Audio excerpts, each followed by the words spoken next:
আর আল্লাহ সুবহানাহু ওয়া তাআলার রয়েছে ইলমে গায়েব।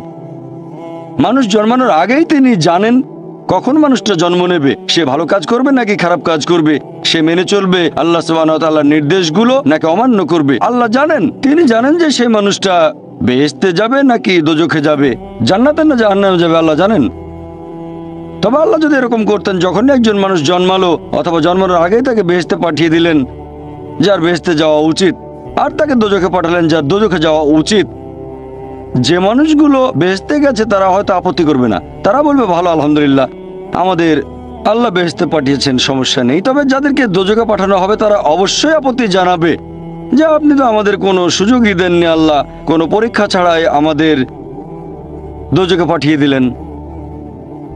আল্লাহ সুবহানাহু ওয়া তাআলা সবসময়ই করেন সুবিচার। আল্লাহ পবিত্র কোরআনে বলেছেন সূরা নিসা অধ্যায় নম্বর 4 আয়াত নম্বর 40, আল্লাহ সুবহানাহু ওয়া তাআলা কারোর সাথে অনুপরিমাণও জুলুম করেন না। সেই কারণে আল্লাহ সুবহানাহু ওয়া তাআলা মানুষকে এই পৃথিবীতে পাঠান। যদি আল্লাহ সুবহানাহু ওয়া তাআলার নির্দেশগুলো মেনে চলেন তাহলে পরীক্ষায় পাশ করবেন, তা না হলে ফেল করবেন। অনেকে জিজ্ঞেস করতে পারে যে ঈমানের অন্যতম একটা স্তম্ভ, সর্বশেষ স্তম্ভ কদর অর্থাৎ নিয়তি সম্পর্কে। আর আল্লাহ পবিত্র কোরআনে বলেছেন সূরা সাজদা অধ্যায় নম্বর 32 আয়াত নম্বর 12, আল্লাহ বলেছেন যেসব মানুষ হবে দোজখের অধিবাসী, শেষ বিচারের দিনে তারা কোনোভাবেই আল্লাহ তাআলার বিচার আপত্তি জানাতে পারবে না। উল্টো তারা বলবে, সেদিন সব অপরাধীরা তাদের মাথা নিচু করে রাখবে আর বলবে আমাদের ক্ষমা করুন। তারা কোনো আপত্তি জানাবে না, শুধু বলবে যে আমাদের আরেকটা সুযোগ দিন, আমাদের আরো একবার এই পৃথিবীতে পাঠান, সেইবার আমরা অবশ্যই হব বিশ্বাসী। তবে আল্লাহ তো জানেন, তিনি যদি আরেকবার এদেরকে এই পৃথিবীতে কখনো পাঠান তাহলে তার আগের স্মৃতিগুলো কিছুই থাকবে না, দোজখের স্মৃতি তাদের মনে থাকবে না। আল্লাহ ভালো করেই জানেন তারা সেই আগের ভুলগুলো আবারও করবে। এ কথা কোরআনে বলা হয়েছে সূরা আনাম অধ্যায় নম্বর 6 আয়াত নম্বর 28, যদি এই লোকগুলোকে আবার পৃথিবীতে পাঠানো হয় তারা আবারও সে একই ভুল করবে, কারণ তারা মিথ্যাবাদী। তাহলে আল্লাহ এটা আগে থেকেই জানেন যে এই লোকগুলোকে যদি আবার পৃথিবীতে পাঠান, যদি স্মৃতি মুছে ফেলা হয় দোজখে তারা যা কিছু দেখেছিল, তাহলে আবার একই ভুল করবে। এবার কদরের প্রসঙ্গে আসি। কদর হলো ঈমানের 6 নম্বর স্তম্ভ, যে আল্লাহ সুবহানাহু ওয়া তাআলা, আমরা মুসলিমরা মানি যে আল্লাহ লিখেছেন কদর অর্থাৎ নিয়তি। অনেকে এখানে আপত্তি জানায়, অনেক লোক এভাবে প্রশ্ন করে, মুসলিম অমুসলিম অনেকেই বলে আল্লাহ তো সবকিছু নিয়তি লিখে রেখেছেন, যে অমুক লোক ভালো হবে না খারাপ হবে, সে কাউকে খুন করবে কি করবে না, বা কাউকে ধর্ষণ করবে কিনা, অথবা চুরি করবে কিনা, অথবা ভালো কাজ করবে কিনা, সে বেহেশতে যাবে নাকি দোজখে, সবকিছু আগেই লেখা থাকলে আমরা কি করব? এখানে কার দোষ? যদি কাউকে খুন করি, আল্লাহ আমার কদরে লিখেছেন, আমি খুন করবো আর করে ফেললাম, এই দোষটা কার? দোষ তো আল্লাহর। তাহলে আমাকে দোজখে পাঠানো হবে কেন? আর এটা খুবই লজিক্যাল প্রশ্ন। এই প্রশ্নের উত্তরে বলবো, আমাদেরকে এই কদর বা নিয়তির ধারণা আগে বুঝতে হবে যে আল্লাহ সুবহানাহু ওয়া তাআলা আগে থেকে লিখে রেখেছেন একটা মানুষ কখন জন্মাবে, তারপরে সে কোন দেশে জন্মাবে, কখন মারা যাবে, কোন দেশে মারা যাবে। আল্লাহ পবিত্র কোরআনে বলেছেন সূরা ইসরা অধ্যায় 17 আয়াত নম্বর 14, যে যখন কোনো শিশু জন্ম নেয় তার কর্মগুলো আমি তার গ্রীবালগ্ন করে দিই। একজন মানুষের ব্যাপারে আল্লাহ জানেন সে কি করবে, ভালো না খারাপ, সঠিক না বেঠিক, সে বেহেশতে যাবে নাকি দোজখে যাবে। তবে আল্লাহ সুবহানাহু ওয়া তাআলার আছে ইলমে গায়েব।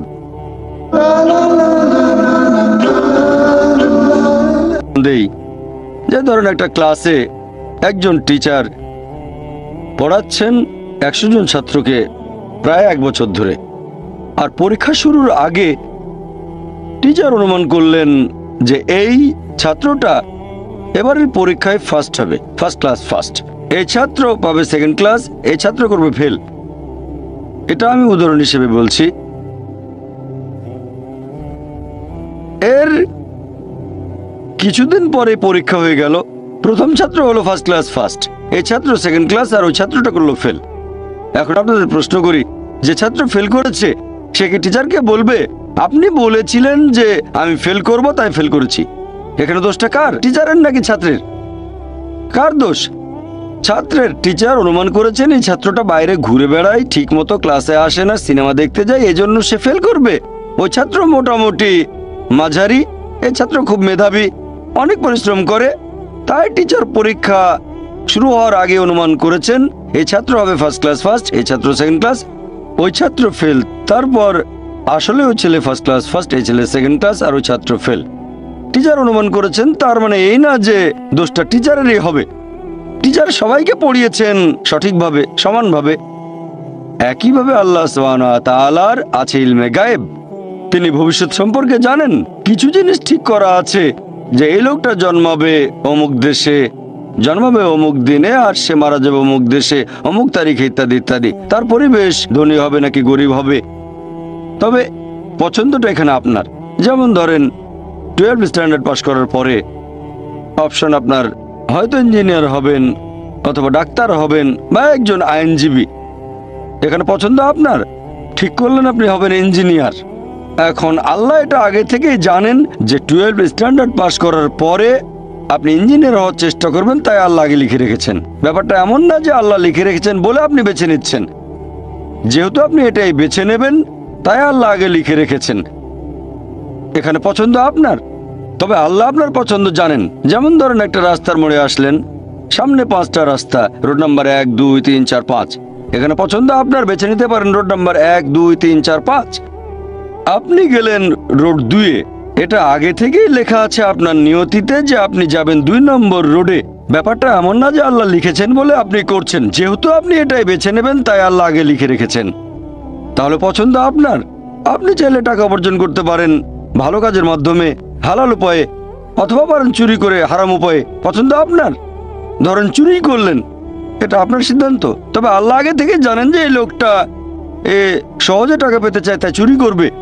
তাই আল্লাহ আগে লিখে রেখেছেন যে এই লোকটা 25 বছর বয়সে চুরি করবে। এখানে দোষটা কার? দোষ আসলে আপনার। তবে আল্লাহর আছে ইলমে গায়েব, তাই তিনি আগেই লিখে রেখেছেন। সিদ্ধান্তটা আপনার। আল্লাহ তাআলা মানুষদের দিয়েছেন স্বাধীন ইচ্ছা। আপনি আল্লাহ তাআলাকে দোষ দিতে পারবেন না আপনার পাপের জন্য। যদি আপনি দোজখে যান, যাবেন আপনার পাপ কাজগুলোর জন্য, আর যদি বেহেশতে যান, সেটার কারণ হবে আল্লাহ সুবহানাহু ওয়া তাআলার অসীম করুণা। আসলে এবারে আমরা এই সৃষ্টির পেছনের উদ্দেশ্যটাকে দেখি আরেকটা দৃষ্টিভঙ্গিতে। সৃষ্টি করা জিনিসের দৃষ্টিভঙ্গি, মানুষের দৃষ্টিভঙ্গি থেকে সৃষ্টির পেছনের উদ্দেশ্য, সেটা হচ্ছে সর্বশক্তিমান ঈশ্বর কোন কারণে মানুষ সৃষ্টি করেছেন। আর এই প্রশ্নটার উত্তর আছে পবিত্র কোরআনে, সূরা আরাফ অধ্যায় নম্বর 7, আয়াত নম্বর 172 এবং আয়াত 173। আল্লাহ বলেছেন যে স্মরণ করো তোমার প্রতিপালক আদম সন্তানের পৃষ্ঠদেশ হতে তার বংশধরদের বের করেন এবং তাদের জিজ্ঞেস করেন যে আমি কি তোমাদের প্রতিপালক? তারা সবাই বলবে আমরা সাক্ষ্য দিচ্ছি আপনি আমাদের প্রতিপালক। তারপর আল্লাহ বলবেন তাহলে রোজ কিয়ামতের দিন তোমরা যেন না বলো যে জানতাম না আপনি আমাদের প্রতিপালক, অথবা এভাবে বলো না যে আমাদের পূর্বপুরুষেরা অন্য কারো ইবাদত করত, তারা শিরক করত, তারা অন্য কাউকে শরীক করেছে, আমরা তাদের অনুসরণ করেছি, সেজন্য তারা মিথ্যেবাদী, আমাদের কোনো দোষ নেই। তাহলে মানুষ জাতি এই পৃথিবীতে আসার আগে আল্লাহ তাআলা সব মানুষকে আদম সন্তানের পৃষ্ঠদেশ থেকে বের করে জিজ্ঞেস করেছিলেন যে কে তোমাদের প্রতিপালক, আর সবাই সাক্ষ্য দিয়েছিল আল্লাহ কেবল একজন, তিনি আমাদের প্রতিপালক। আর এখন আমরা পৃথিবীতে পরীক্ষা দিচ্ছি। আল্লাহ পবিত্র কোরআনে বলেছেন, আমার লেকচারের শুরুতেও কোরআনের আয়াতটা বলেছিলাম, সূরা জারিয়াত অধ্যায় নম্বর 51 আয়াত নম্বর 56। আল্লাহ বলেছেন যে আমি সৃষ্টি করেছি জিন এবং মানুষ যাতে তারা আমার ইবাদত করে। ওমা খালাকতুল জিন্না ওয়াল ইনসা ইল্লা লিয়াবুদুন। আমি সৃষ্টি করেছি জিন এবং মানুষ যাতে তারা আমার ইবাদত করে। তাহলে মানুষ এবং জিন সৃষ্টি করার পেছনের উদ্দেশ্যটা হচ্ছে যাতে তারা আল্লাহ তাআলার ইবাদত করে। ইবাদতের ইংরেজি ওয়ারশিপ। আর আপনারা দেখবেন এই ইংরেজি শব্দ ওয়ারশিপ এসেছে প্রাচীন একটা ইংরেজি শব্দ থেকে, ওয়ার্থস্কাইফ, যার মানে সম্মান করা। আর আপনারা যদি নতুন সংস্করণের ওয়েবস্টার ডিকশনারি দেখেন, সেটা বলছে ওয়ারশিপ মানে কোনো ঈশ্বর বা দেবতার আরাধনা করা এবং সম্মান করা, ঈশ্বরের আরাধনা এবং সম্মান করা। আর এই ওয়ারশিপ শব্দের আরবি করলে হবে ইবাদা। ওমা খালাকতুল জিন্না ওয়াল ইনসা ইল্লা লিয়াবুদুন। এই ওয়ারশিপ শব্দের আরবি হচ্ছে ইবাদা। এই ইবাদার মূল আরবি শব্দ হচ্ছে আব্দ, যার মানে হচ্ছে ভৃত্য। আরেকজন ভৃত্যের দায়িত্ব তার মনিবের যাবতীয় ইচ্ছার আদেশগুলো পালন করা। তাহলে ইবাদা মানে আল্লাহ সুবহানাহু ওয়া তাআলার ইচ্ছার কাছে সম্পূর্ণভাবে আত্মসমর্পণ করা। ইবাদা মানে আমাদের স্রষ্টা আল্লাহ তাআলার যাবতীয় ইচ্ছার কাছে সম্পূর্ণভাবে আত্মসমর্পণ করা। আর আপনারা খেয়াল করলে দেখবেন যে এটাও একটা ইবাদতের অংশ হবে যদি আল্লাহ সুবহানাহু ওয়া তাআলার প্রশংসা করেন। আর আল্লাহ পবিত্র কোরআনে বলেছেন সূরা আন-নাসর অধ্যায় নম্বর 110 আয়াত নম্বর 3, আল্লাহ বলেছেন, ইযা জা নাসরুল্লাহি ওয়াল ফাত ওয়া রাইতান নাস ইয়াদখুলুনা ফি দীনিল্লাহি ফাজা ফাসাব্বি বিহামদি রাব্বিকা ওয়াস্তাগফির ইন্নাহু কানা তাওয়াবা। যার মানে প্রশংসা সহ প্রতিপালকের মহিমা ঘোষণা করো, প্রশংসা সহ আল্লাহর মহিমা ঘোষণা করো। তাহলে এক ধরনের ইবাদত হচ্ছে আমাদের স্রষ্টা আল্লাহর প্রশংসা করা। অনেকে জিজ্ঞেস করতে পারে যে আল্লাহ তাআলার কাছে মানুষের করা এই প্রশংসার কি কোনো প্রয়োজন আছে? আল্লাহ সুবহানাহু ওয়া তাআলা কি মানুষের এই প্রশংসার উপরে নির্ভর করেন? আসল কথা হচ্ছে পৃথিবীর সব মানুষ যদি আল্লাহ তাআলার প্রশংসা করে সেটা তাকে মহান করতে পারবে না। আর কোনো মানুষ যদি তার প্রশংসা নাও করে তাতে কোনো ক্ষতি হবে না, তিনি একই রকম থাকবেন। যদি বলেন আল্লাহু আকবার 1000 বার 1,00,000 বার, তাতে আল্লাহ আরো মহান হয়ে যাবেন না। আবার যদি আল্লাহু আকবার নাও বলেন তিনি ছোট হবেন না, তিনি সবচেয়ে মহান সেরকমই থাকবেন। আল্লাহ পবিত্র কোরআনে বলেছেন সূরা ফাতির অধ্যায় 35 আয়াত 15 যে আল্লাহ সুবহানাহু ওয়া তাআলা কখনোই মানুষের মুখাপেক্ষী নন, বরং আমরা আল্লাহর মুখাপেক্ষী। মানুষের প্রয়োজন আল্লাহ তাআলাকে, সকল প্রশংসা কেবল তাঁরই। আল্লাহ তার সৃষ্টির উপর নির্ভর করেন না, সৃষ্টি করা সবকিছু তার উপর নির্ভর করে, আর সকল প্রশংসা কেবল তার। প্রশ্ন করতে পারেন আমাদের প্রশংসা করায় আল্লাহর কি প্রয়োজন? এর কারণ হচ্ছে এতে আমাদের নিজেদেরই উপকার হবে, কারণ এটা মানুষের একটা বৈশিষ্ট্য। যখন কারো প্রশংসা করছি, হয়তো সে লোক খুব বিখ্যাত, আমরা তার কথাগুলো মেনে চলি। যেমন ধরেন আপনার মায়ের হয়তো হার্টের সমস্যা হয়েছে, আর অপশন আছে দুটো। প্রথম অপশনে যে ডাক্তার পৃথিবীর মধ্যে সবচেয়ে সেরা ডাক্তার, 1 নম্বর, খুব বিখ্যাত, সবাই তাকে চেনেন, 1 নম্বর। আরেকজন সাধারণ MBBS ডাক্তার। দুটো অপশনের যে কোনো একটা আপনাকে বেছে নিতে হবে। দুজনেই ফ্রি চিকিৎসা করছে। আপনি কার কাছে যাবেন? যাবেন সেই ডাক্তারের কাছে যে খুব বিখ্যাত, পৃথিবীর মধ্যে 1 নম্বর হার্ট বিশেষজ্ঞ। আর সেই ডাক্তার যে পরামর্শ দেবে, যেহেতু সে খুব বিখ্যাত আর আপনিও মানেন সবচেয়ে সেরা ডাক্তার পুরো পৃথিবীর মধ্যে, আপনি তার পরামর্শ মেনে চলবেন। সে কারণেই যখন আল্লাহ তাআলার প্রশংসা করছি আমরা বলি তিনি সর্বশক্তিমান, তিনি পরম করুণাময়, তিনি পরম দয়ালু। যখন আমরা প্রশংসা করি তিনি আমাদের যে উপদেশ দিয়েছেন সর্বশেষ ও চূড়ান্ত আসমানি কিতাব পবিত্র কোরআনে, অথবা যে উপদেশ দিয়েছেন তার নবীর মাধ্যমে সর্বশেষ ও চূড়ান্ত নবী মুহাম্মদ সাল্লাল্লাহু আলাইহি সাল্লাম, সেগুলো মেনে চলবো। আমরা যে প্রশংসা করি এতে করে আল্লাহ তাআলার কোনো উপকার হয় না। এই প্রশংসা তার প্রয়োজন নেই, এটা আমাদের উপকারের জন্য। যখন আল্লাহর প্রশংসা করছি যে তিনি সবচেয়ে মহান, তিনি সবচেয়ে জ্ঞানী। আচ্ছা, আল্লাহ আমাদের বলেছেন তোমরা মদ খেও না, আমরা মদ খাবো না। যখন মেনে নিচ্ছেন আল্লাহ সবচেয়ে জ্ঞানী, সবচেয়ে মহান, তিনি পরম করুণাময়, এরপর যদি আল্লাহ কোনো উপদেশ দেন সেক্ষেত্রে মানুষের বৈশিষ্ট্য এমন কারো কথা মেনে চলা যিনি সবচেয়ে মহান। সেজন্য আমরা আল্লাহ তাআলার প্রশংসা করি নিজের উপকারের জন্য। আর সে কারণেই আল্লাহ তাআলা পবিত্র কোরআনে বলেছেন সূরা তাহা অধ্যায় নম্বর 20 আয়াত নম্বর 14 যে অবশ্যই আমি আল্লাহ সুবহানাহু ওয়া তাআলা, আমি আল্লাহ, আমি ব্যতীত কোনো উপাস্য নেই। অতএব প্রতিদিন আমার ইবাদত করো, আমার জন্য নামাজ আদায় করো প্রতিদিন। আল্লাহ নির্দেশ দিচ্ছেন প্রতিদিন নামাজ আদায় করো, কারণ এখন পৃথিবীতে দেখবেন চারিদিকে শুধু খারাপ জিনিস, চারিদিকে শুধু ধ্বংস, আমরা পথ হারিয়ে ফেলবো।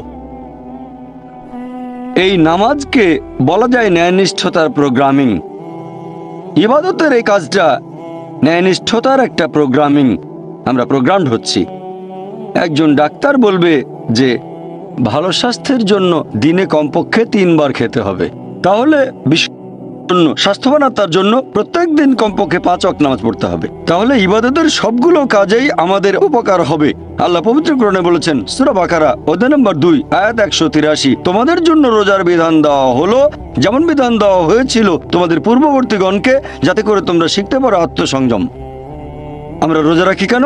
যাতে আত্মসংযম শিখতে পারি। এখনকার মনোবিজ্ঞানীরা বলবেন যদি ক্ষুধাকে নিয়ন্ত্রণ করতে পারেন তাহলে নিজের সব আকাঙ্ক্ষাকে নিয়ন্ত্রণ করতে পারবেন। আমরা যখন রোজা থাকি তখন কিছু খাই না, পান করি না ভোর থেকে সূর্যাস্ত পর্যন্ত। ক্ষুধাকে নিয়ন্ত্রণ করতে পারলে প্রায় সব আকাঙ্ক্ষাকে নিয়ন্ত্রণ করতে পারবেন। তাহলে রোজার মাধ্যমে আমরা আল্লাহ সুবহানাহু ওয়া তাআলার ইবাদত করছি। এখানে উপকার হচ্ছে কার? আল্লাহর না, উপকার হচ্ছে আমাদের। নিজেদের আকাঙ্ক্ষাকে নিয়ন্ত্রণ করা শিখছি।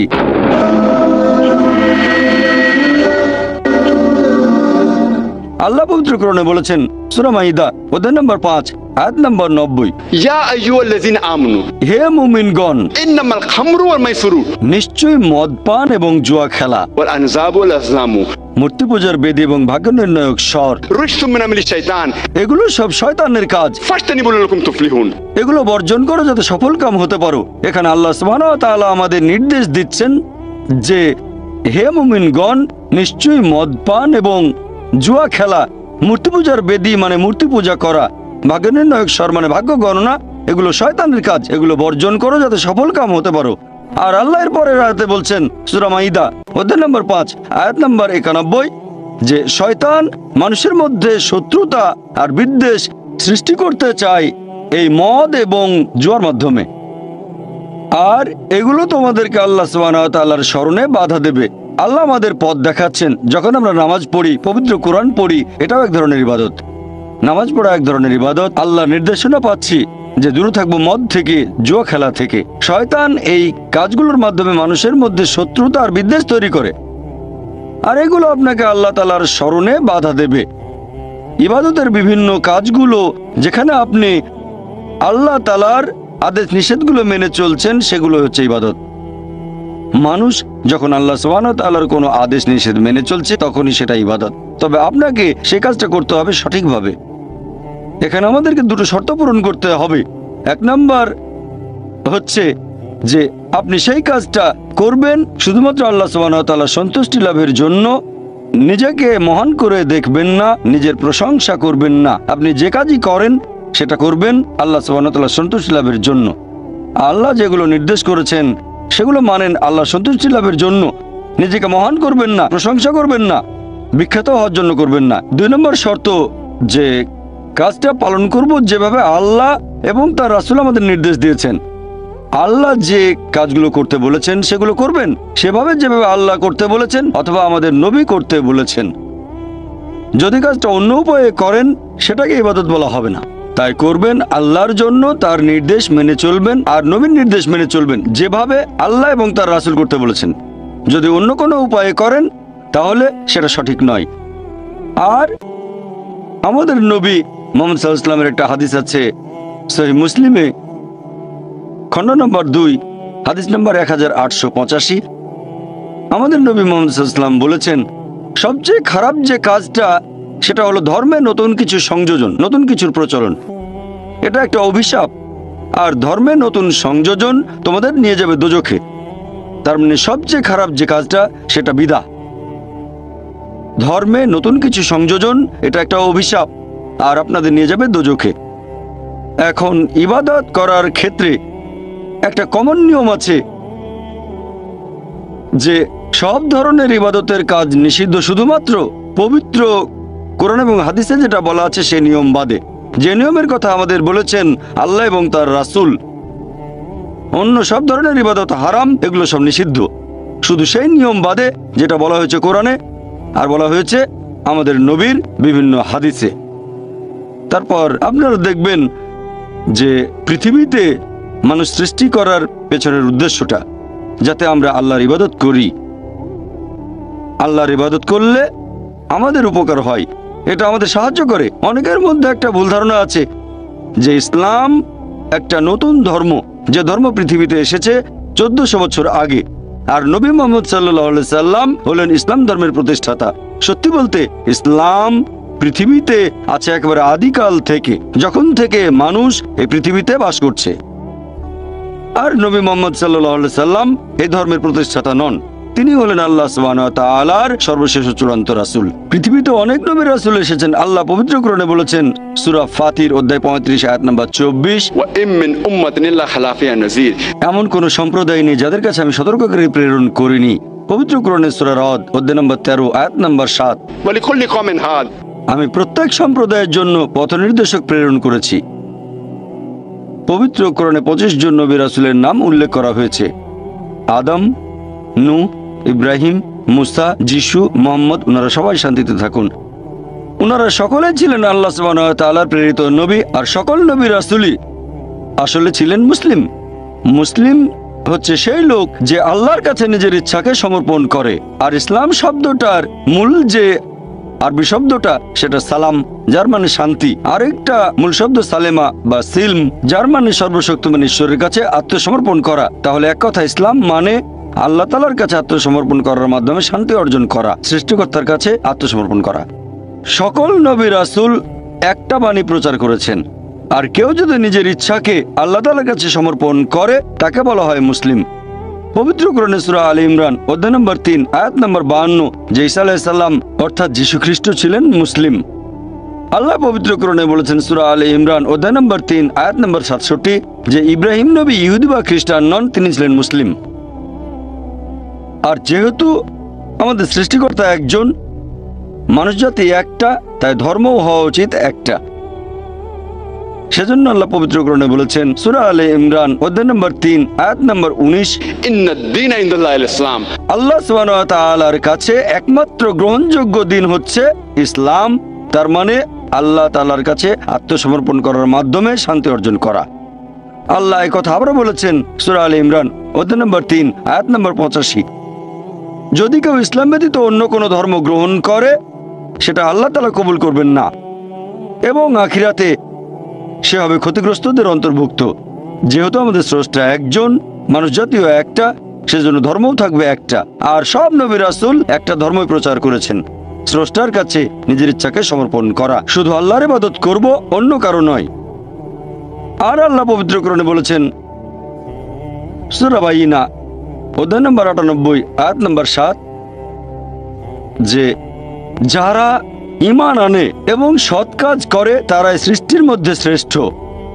এখানে আল্লাহ সুবহানাহু ওয়া তাআলা মানুষজাতিকে বলেছেন সৃষ্টির সেরা জীব, সবার মধ্যে সেরা। আল্লাহর অনেক মহান সৃষ্টি আছে, আকাশমণ্ডলী এবং পৃথিবী, তবে সবচেয়ে সেরা সৃষ্টি হচ্ছে মানুষ। কারণ আমাদের স্বাধীন ইচ্ছা আছে, আর সেই স্বাধীন ইচ্ছায় যদি আল্লাহ তাআলার নির্দেশগুলো মেনে চলি আমরা হব সৃষ্টির সেরা জীব, সবার উপরে। ফেরেশতাগণের চেয়েও ভালো হয়ে যাব।